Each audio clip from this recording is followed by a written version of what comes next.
1807, o imperador francês era o senhor absoluto da Europa. Só não havia conseguido conquistar a Inglaterra e Portugal. Os ingleses evitaram o confronto em terra com os exércitos de Napoleão, que já tinham vencido no alto mar, quando a famosa Marinha Britânica destruiu as esquadras da França e da Espanha.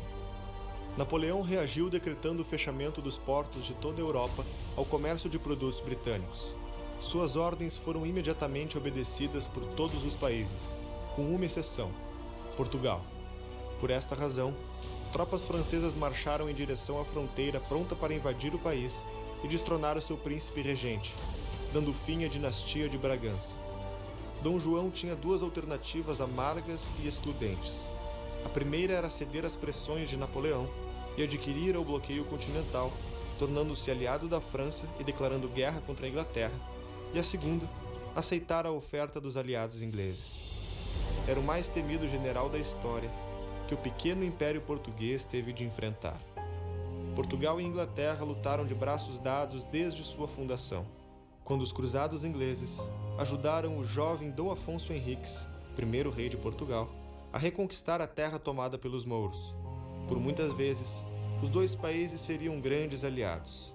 Agora, era hora de honrar o berço e ajudar os ingleses a expulsar os revolucionários. Enquanto fingia aceitar o ultimato da França, Dom João negociava com a Inglaterra uma solução diferente para o impasse. E o que ele fez? Foi preparando longamente uma retirada estratégica brilhante, ao mesmo tempo jogando com os franceses, com os ingleses, etc. Ele era muito esperto. Mas chega num momento crítico. O momento crítico é o seguinte: os franceses estão ali. Eles estão indo para invadir. Ai, meu Deus do céu, e agora? Então, o que fazer? O plano de ir para o Brasil parecia imprudente.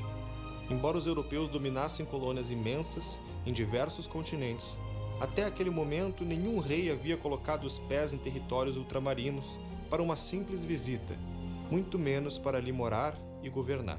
Era, portanto, um acontecimento sem precedentes.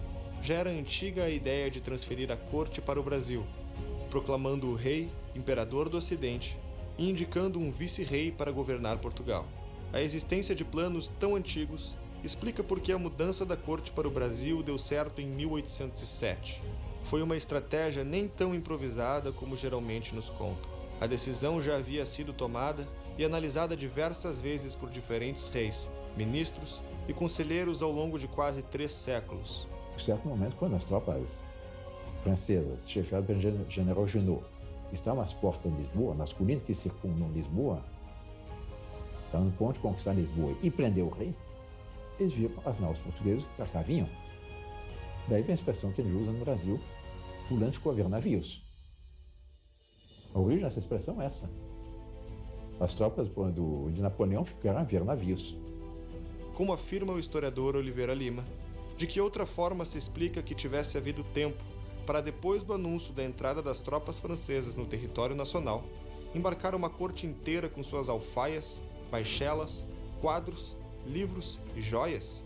Se ele ficasse, o Napoleão Bonaparte invadia, destroná-lo, e era capaz que a Casa de Bragança também perdesse legitimidade. A Revolução buscava levar para o túmulo toda a memória do Ocidente e do Velho Mundo. A guilhotina não passava apenas no pescoço dos homens, passava na história, nos costumes, nas grandes biografias e instituições de seu tempo. A causa de Napoleão já não era a crise fiscal da França, e sim o anseio pelo poder absoluto na Europa. A Revolução tinha virado contra si própria e mais uma vez a cultura de milhares de anos estava sob perigo. Ao levar não só o rei, mas a elite, a corte e a nobreza para o outro lado do oceano, na intenção de salvar a cultura ocidental. Era uma esperança para caso o último império que resistisse aos revolucionários caísse. Haveria uma semente da civilização ocidental plantada no Novo Mundo. No dia 16 de novembro, a Marinha Britânica apareceu na foz do Rio Tejo, em território português, com 7.000 homens para proteger o embarque da família real portuguesa e escoltá-la até o Brasil. Portugal foi invadida por 50.000 soldados franceses e espanhóis que caçavam a corte, enquanto ela zarpava rumo ao Novo Mundo e os deixavam a ver navios. Napoleão, certa feita, disse que ele respeitava 3 grandes generais. O general russo, inverno, o general que o derrotou em Waterloo, né? E Wellington, e ainda o príncipe regente português, ainda remata, foi o único que me enganou. É o único monarca que não foi destronado por Napoleão, daqueles que Napoleão resolveu invadir.